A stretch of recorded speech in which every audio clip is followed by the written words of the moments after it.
ये बात कह रही है कि एमएसपी। मृत्युंजय जी, कोई नहीं चाहता ठंड में अपने बच्चों को छोड़ करके रोड पे लेटना। अगर किसी को अच्छा लगता है तो लेट कर दिखाए, पहली बात। दूसरी बात, जो आप ये कह रहे हो कि एमएसपी के लिए आपने डिमांड करी थी, हम आज भी तो यही बात कह रहे हैं। अगर देखो, जो भी ये कह रहे हैं कि एमएसपी जारी रहेगी और एमएसपी पे खरीदारी जारी नहीं होगी, उस एमएसपी का जारी होने का फायदा क्या? आप एक तो ये बता दो मुझे कि अगर कोई भी व्यापारी एमएसपी पे खरीदने के लिए तैयार नहीं, कंपटीशन किस चीज का होगा? कंपटीशन जब होगा जब ये फाइनल हो जाएगा कि आप इससे नीचे नहीं खरीदोगे, ऊपर खरीदिए, तभी तो हमें लाभ मिलेगा, या उससे पहले हमें लाभ मिल जाएगा। दूसरी बात, आप जो ये कह रहे हो कि अब से पहले क्यों नहीं किया गया? जब ये कानून लाए जाते हैं, वो कानून किसको लाभ देने के लिए लाए जाते हैं? वो कानून क्या किसान को लाभ देने के लिए लाए गए हैं? ये कानून उनको लाभ देने के लिए लाए गए हैं जिनके लिए 1-1 हजार 10-10 हजार एकड़ जमीन को पहले ही खरीद कर दे दिया गया हो कि आप यहां पर भंडारण कीजिए। देखो, भंडारण स्टॉक करने से किसे फायदा मिलेगा? आपको फायदा मिलेगा या मुझे फायदा मिलेगा?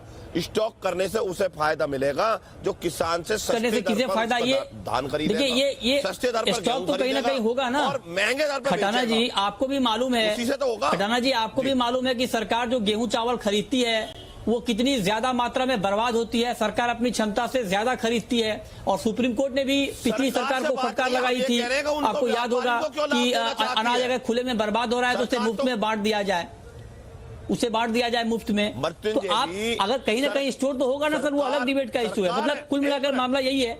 नहीं, मैं आपकी मांग को सुनना चाह रहा हूँ। अगर सरकार एमएसपी पे खरीदती है, सरकार तो एमएसपी पे खरीदती है ना, तो एमएसपी पर कम दर पर खरीदने की छूट किसे दे रही है उसे बता दो। तो भाई, सरकार तो एमएसपी पे खरीदती है या सरकार भी एमएसपी से कम पर खरीदती है? अगर ठीक है, मैं समझ गया आप क्या पूछना चाह रहे हैं। उसका नाम बताइए। यही आपका सवाल मैं सिराज जी से पूछना चाह रहा हूँ। सिराज जी, खटाना जी एक्चुअली ये कह रहे हैं कि सरकार को ये तय कर देना चाहिए कि एमएसपी से नीचे कोई खरीद ना पाए। उनका इशारा कॉर्पोरेट की तरफ है कि कॉर्पोरेट को ये पावर ना मिल जाए कि आप एमएसपी से कम पर खरीदें।